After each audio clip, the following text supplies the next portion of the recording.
जय श्री कृष्ण मित्रों। इस वीडियो में हम सीखेंगे क्वेश्चन नंबर 3 को। ठीक है, ये क्लास 10th का एक्सरसाइज 3.3 है और क्वेश्चन नंबर 3 को हम सॉल्व करेंगे। तो इसमें दो इक्वेशन आपको दे रखी, 3x - y = 3 and 9x - 3y = 9। इस इक्वेशंस को भी हमें प्रतिस्थापन विधि से ही सॉल्व करना पड़ेगा, सब्स्टिट्यूशन मेथड से ही सॉल्व करना पड़ेगा। तो स्टार्ट करते हैं। मित्रों, ये अपन ने दो इक्वेशन राइट कर लिए हैं, इक्वेशन नंबर फर्स्ट और इक्वेशन नंबर सेकंड। इसे अभी इक्वेशन नंबर सेकंड ना दे करके हम और सरल कर सकते हैं इस इक्वेशन को। तो सरल कर लेते हैं इस इक्वेशन को कि 3 से देखना, 3 का भाग इसमें भी जा रहा है, इसमें भी जा रहा है और इसमें भी जा रहा है। आप कभी भी किसी भी इक्वेशन को सॉल्व करें और अगर ऐसी कंडीशन आ रही है कि 3 दोनों पक्षों में भाग जा रहा हो पूरा, तो उस कंडीशन में आप उसको सरल कर सकते हैं। वैसे ऐसे भी करोगे तो भी आपकी वैल्यूज़ वही आएंगी जो सरल करने के बाद। तो हम सरल कर लेते हैं, इसको सरल करेंगे तो देखना 3 से भाग दे रहा हूँ मैं आपको। 3 तिये 9, 3 एकम 3 और 3 तिये 9। ये एक सरल इक्वेशन आ गई। ठीक है, ये आपकी फर्स्ट इक्वेशन थी, ये आपकी सेकंड इक्वेशन थी। लेकिन जैसे ही आपने सेकंड इक्वेशन लाए तो आप देखना फर्स्ट इक्वेशन और सेकंड इक्वेशन सेम आ गई। फर्स्ट इक्वेशन और सेकंड इक्वेशन क्या आ गई, सेम आ गई। तो जब भी इस प्रकार की इक्वेशन आ जाए तो उस कंडीशन में आपकी जो इक्वेशन है उनका सॉल्यूशन जो आएगा वो मैनी सॉल्यूशन आएगा, इनफाइनाइट सॉल्यूशन होंगे, बहुत सारे सॉल्यूशन होंगे। ओके फ्रेंड्स, लेकिन हम डायरेक्ट तो लिख नहीं सकते कि इस इक्वेशंस के बहुत सारे सॉल्यूशन आएंगे, क्योंकि ये सपोज दैट अगर ये 4 नंबर में आ जाए, 5 नंबर में आ जाए तो उस कंडीशन में आपको इसको पूरे स्टेप टू स्टेप करना पड़ता है। तो हम कोई सी भी एक इक्वेशन ले लेते हैं। तो फ्रॉम सेकंड इक्वेशन,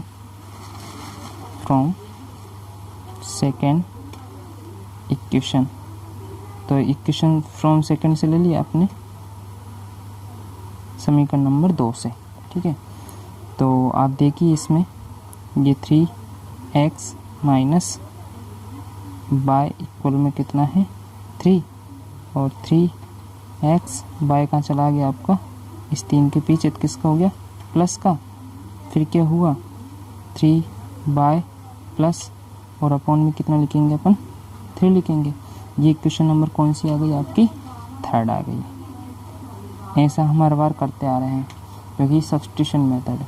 इसके बाद में जो थर्ड इक्वेशन आती है उसमें जो वैल्यू आई है x की 3 + y/3, ये वैल्यू हम इक्वेशन नंबर फर्स्ट में रखते हैं। Plug this value,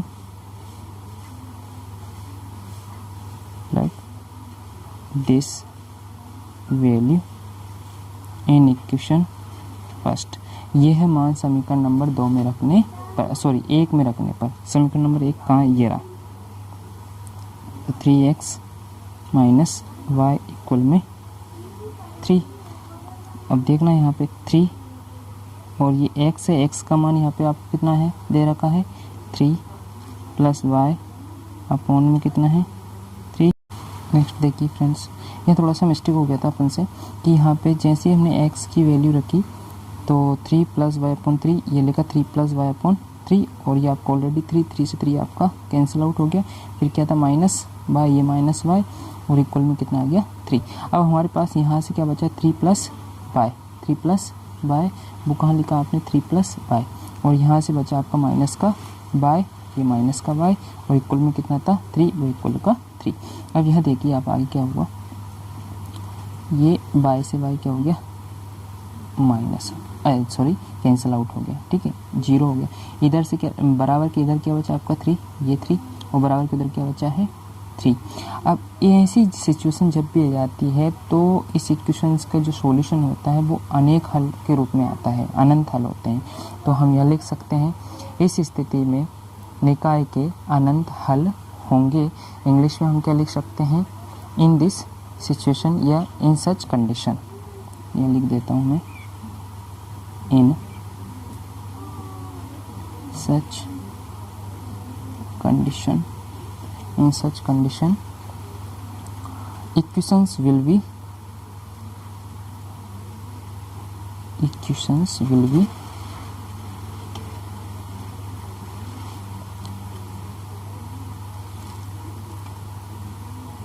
will be many solution या फिर इनफाइनाइट सॉल्यूशन।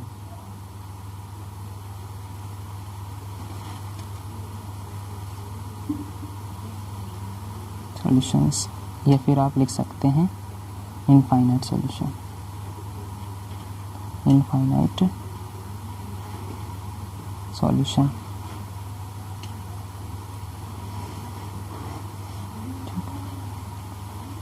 ठीक है, ओके।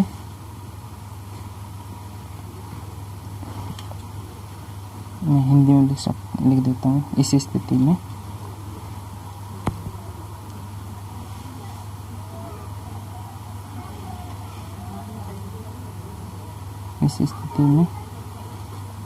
निकाय के अनेक या फिर ये अनेक या अनंत हल होंगे। ठीक है फ्रेंड, ओके। एक बार और समझ लीजिए आप वन टाइम्स इसको। ये आपको इक्वेशन दे रखी है 3x - y = 3 and 9x - 3y = 9।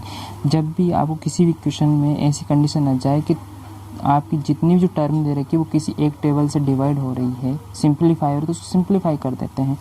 तो 9 और 3 एंड 9 3 से डिवाइड हो रहा है, तो 3 से आपने क्या कर दिया, डिवाइड कर दिया। 3 3 जा 9, 3 1 जा 3 एंड 3 3 जा 9, 3 से काट दिया। तो इक्वेशन आपकी सरल हो गई, इक्वेशन सेकंड आ गई।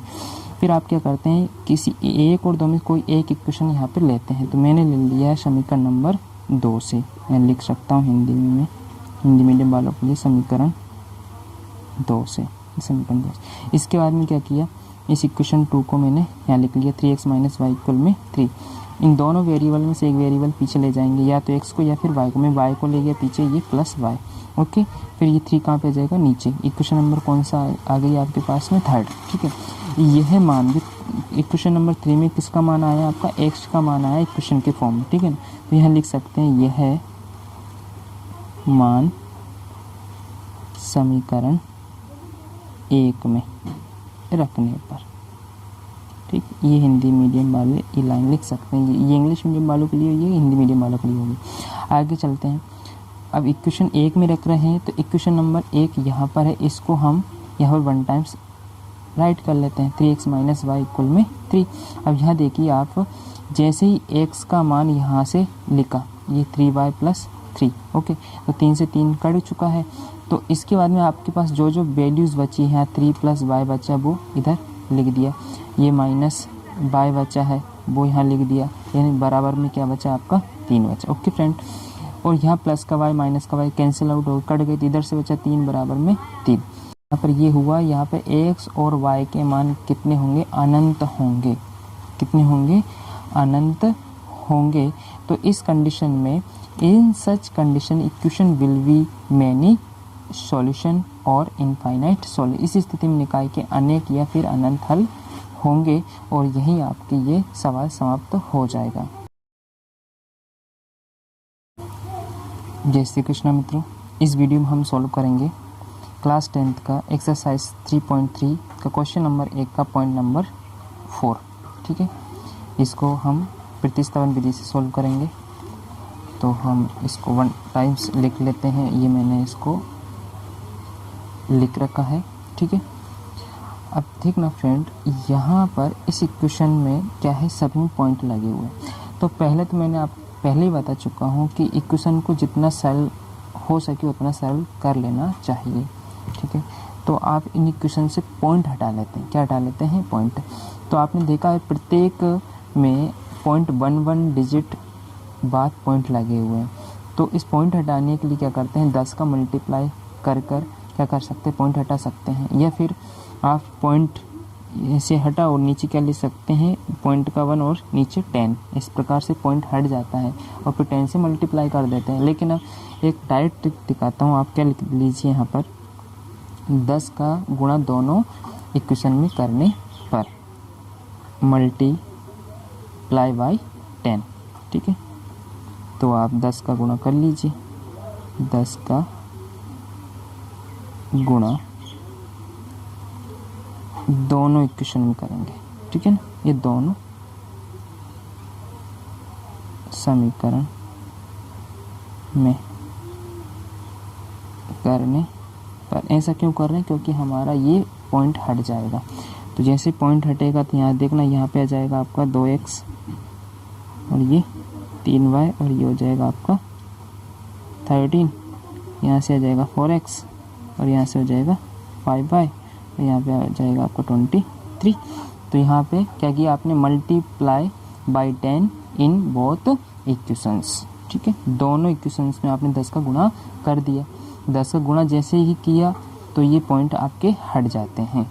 अब कैसे हट जाते हैं फ्रेंड्स, ये तो आपको इतना छोटी से छोटी बातें ये तो आपको आनी चाहिए। ठीक है, चलो एक छोटा सा यहाँ पे कहीं पे करके दिखाता हूँ। जैसे 0.2 को मैं कैसे हट जाएगा, देखना 0.2 है और 10 का मल्टीप्लाई किया, तो जैसे मल्टीप्लाई किए तो कितना हो गया? ये 10 2 20। अब पॉइंट कितने अंक बाद लगा हुआ? 1 अंक बाद। तो ये 1 अंक बाद यहाँ पॉइंट लग जाएगा, तो यहाँ इस इधर से तो कितना आ गया आपका? 2 आ गया। इसलिए ये पॉइंट ऐसे हट जाता है। ये छोटी छोटी बातें हैं, इनको मैं ना समझाती हूँ, आगे बढ़ूँगा। अब आगे आपकी क्वेश्चन, ये फर्स्ट दे दो और इसको दे दो आप सेकंड दे दीजिए। ठीक है फ्रेंड, और कई बच्चे ऐसे भी हटाते हैं पॉइंट। देखना इधर 0.2 है, तो मान लो आपको पॉइंट का 1 और यहाँ पे 0। ओके ना। अब इसमें किसका 10 का इंटू कर दीजिए, 10 से 10 कटा दिए, आपका 2 आ गया। ऐसे भी आप रिमूव कर सकते हैं, लेकिन ये छोटी क्लासों में सिखाई जाती है। आप इधर देख लीजिए, इक्वेशन नंबर फर्स्ट हो गया, इक्वेशन नंबर आपका सेकंड हो गया। तो आप क्या करते हैं, कोई सी भी एक इक्वेशन यहाँ पे ले लेते हैं। तो मैं आप हर बार यहाँ पे क्या ले रहा हूँ? Second equation. तो यहाँ लिख सकते हैं समीकरण नंबर 2 से, from equation second, from equation second. और हिंदी मीडियम वाले लिख सकते हैं समीकरण 2 से। ठीक है फ्रेंड, अब इधर देखिए, समीकरण 2 क्या है? 4x plus 5y and equal में 23। किसी भी एक को कहाँ ले जाइए आप? पीछे ले जाइए। तो मैं बाय वाले टर्म को पीछे ले जा रहा हूँ, 23 माइनस 5y। ठीक है, x के मल्टीप्लाई में कौन है? 4 है, तो वो कहाँ चला जाएगा? इनके डिवाइड में चला जाएगा। ये चला गया डिवाइड में। इसको इक्वेशन नंबर दे दीजिए थर्ड, ये लीजिए। ठीक है, अब ये इक्वेशन नंबर थर्ड आया है, उसमें जो x का वैल्यू है, x का मान, वो किस में रखते हैं? हमेशा अपन समीकरण नंबर 1 में रखते आ रहे, तो इसमें समीकरण 1 में रख दीजिए। ये वैल्यू समीकरण नंबर 1 में रखने पर plug this value in equation first. ये मान समीकरण नंबर 1 में रखने पर, ये हिंदी मीडियम वालों के लिए लिख देता हूँ मैं, यह मान समीकरण 1 में रखने पर। ठीक है, अब इसको सोल्व कर। समीकरण नंबर 1 का ये रहा, 2x प्लस 3y इक्वल में 13। अब यहाँ देखिए, यहाँ x की जगह पर कितना है? 23 माइनस 5y अपॉन में 4। तो ये तो 2 तो अपनी जगह रहेगा, और ये इसको ब्रैकेट में यहाँ लिख देंगे अपन 23 माइनस 5y अपॉन में 4, ये लिखा, और प्लस का 3y इक्वल में 30। ठीक है, अब आगे की प्रोसेस अपन इस साइड कर लेते हैं। ओके, अब इसको सॉल्व करते हैं अपन। इस 2 का मल्टीप्लाई कर लेते हैं अंदर, 3 कितना हो गया? 23 दूनी 46, यहाँ लिख लेता हूँ 46। फिर 2 का अंदर मल्टीप्लाई किया, कितना हो गया? 10 बाय। ठीक है, नीचे कितना है आपका? 4 प्लस 3y और इक्वल में कितना है? 30। ओके फ्रेंड, अब आगे की प्रोसेस क्या है? इस 4 को यहाँ से रिमूव करना है। तो 4 को जब भी रिमूव करना है तो 4 को क्या कर देते हैं अपन? इंटू कर दो। 4 का यहाँ इंटू, 4 का इंटू यहाँ, 4 का इंटू यहाँ। तो जैसे मैं 4 का इंटू यहाँ करूँगा, 4 से 4 तो हट जाए, क्या बचेगा आपको? 46 माइनस 10y। अब इसी 4 का इंटू यहाँ पे करोगे, कितना हो जाएगा आपका? 12y। फिर इसी 4 का इंटू यहाँ पे कर दो, तो कितना हो गया? 52। ठीक है, समझ में आ गया ना? 4 3 12 और 4 का इंटू 13 के तो हो गए 52। अब देखिए यहाँ पर ये 12y प्लस की माइनस के, कितना बचा यहाँ पे आपका? ये बचा आपका 2y। ओके, और यहाँ पे आपके कितने? 46 को ऐसा करिए, आप पीछे ले जाइए, 52 के ये पीछे ले गए। ठीक है, ये आगे होगा समझ में? 2y कैसे आया? इस 12 में से 10 घटाया 2y और 46 को मिल गया 52 के पीछे। तो अब 52 में से आप 46 घटा दीजिए तो ये बचेंगे आपके 6। ठीक है, अब क्या करते हैं अपन, इस 6 के नीचे कौन चला जाएगा, 2 चला जाएगा। अब जैसे ही 2 के नीचे चला जाएगा तो ये कट जाएगा 3 बार में। कितनी बार में, 3 बार में। तो ये वैल्यू आ गई आपकी किसकी, y का मान। अब ये y का मान आ गया, हमें और किसका मान और चाहिए, x का मान चाहिए। तो जब भी दोनों में से कोई एक वैल्यू आ जाती है तो अगली वाली वैल्यू फाइंड करने के लिए अपन किस में रख देते हैं, इक्वेशन नंबर 3 में वो मान रख देते हैं। तो यहाँ लिख लीजिए कि y का मान समीकरण नंबर 3 में रखने पर ये plug this value in equation 3। ठीक है, जो भी आप लिखना चाहो। तो मैं यहाँ लिख देता हूँ पुट द वैल्यू, पुट का यूज़ कर सकते हैं, प्लग का यूज़ कर सकते हैं। Put the value of y in equation 3। ठीक है, y मैं हिंदी मीडियम वालों के लिए लिख देता हूँ, y का मान समीकरण 3 में रखने पर, इस समीकरण नंबर 3 में रखेंगे। अब 3 कहाँ पे भैया, ये रहा। ठीक है, ये x 23 माइनस 5y अपॉन में कितना है 4, ये x 23 ये माइनस के 5 और y की जगह कितना लिखना पड़ेगा, 3 लिखना पड़ेगा और नीचे 4। ठीक है, अब मैं आगे की प्रोसेस में इधर करता हूँ, थोड़ा सा आपको दिख रहा होगा आपको। चलो मैं थोड़ा सा इधर किसका लेता हूँ, इसका इधर कर लेता हूँ। ठीक है, आपको दिख रहा होगा। चलो मैं इधर ये लाइन ऐसे खींच लेता हूँ। ठीक है, ये मैं इधर लिख रहा हूँ, x बराबर 23। ठीक है ना, ये देखिए आप इधर 5 थी, कितना हो गया 15 अपॉन और नीचे कितना है आपका ये 4, ये 4 लिख दिया। तो ये x, ओके दिख रहा होगा आपको। इसका लेता हूँ, ओके 23 में 15 चले जाएंगे, कितने बचेंगे आपके 8, ये 8 और आपके यहाँ पे आ गया 4। अब 4 से 8 कितनी बार में कट गया, 2 बार में। आपकी ये x की वैल्यू आ गई 2 और यहाँ पे आ गई आपकी y की वैल्यू 3। ठीक है, यही आपका सॉल्यूशन हो गया। एक बार 1 टाइम्स लिख सकते हैं आप, हैंस ये आता है। ठीक है, x बराबर 2 एंड y बराबर 3। यही आपका सवाल ख़त्म हो गया। ओके फ्रेंड, आपको समझ में आ गया होगा। ठीक है, thanks for watching this video. अगर ये वीडियो पसंद आया तो लाइक शेयर सब्सक्राइब जरूर करें और बेल आइकन पर प्रेस करें। जय हिंद, जय भारत।